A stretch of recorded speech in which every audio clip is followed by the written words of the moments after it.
தாத்தா கொஞ்சம் கிட்ட நெருங்கி வந்துகிட்டே இருக்காரு. இவளும் பார்த்துட்டு ரொம்ப சாதாரணமா சாப்பிட்டுட்டு இருக்கா. திடீர்னு பார்த்தா நெருங்கி வந்த அந்த தாத்தா கண் எதற்க காணோம். வந்த தாத்தா எங்க போயிருப்பாரு? தோதானே கிட்ட வந்தாரு.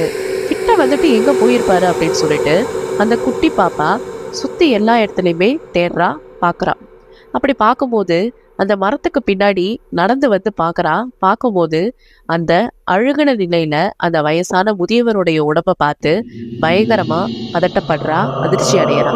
அவ அந்த வயசான அழுகுன முதியவருடைய உடம்ப பார்த்த உடனே வயித்துல என்ன பண்றதுனே தெரியாம கொஞ்ச நேரத்துல அதிர்ச்சியில உறைஞ்சு போய் அவ அப்படியே நின்னு பார்க்கறா. ஆனா அவளுடைய மனநிலை எதை பத்தி யோசிக்குதுன்னா, இது என்னவா இருக்கும்? நம்ம இங்க நிக்கிறது பாதுகாப்பு கிடையாது. நம்ம உடனே இந்த இடத்த விட்டு போயிடணும். நம்ம அம்மா கிட்ட போய் சொல்லணும் அப்படின்னு உள்ளுக்குள்ள நினைக்கிறா.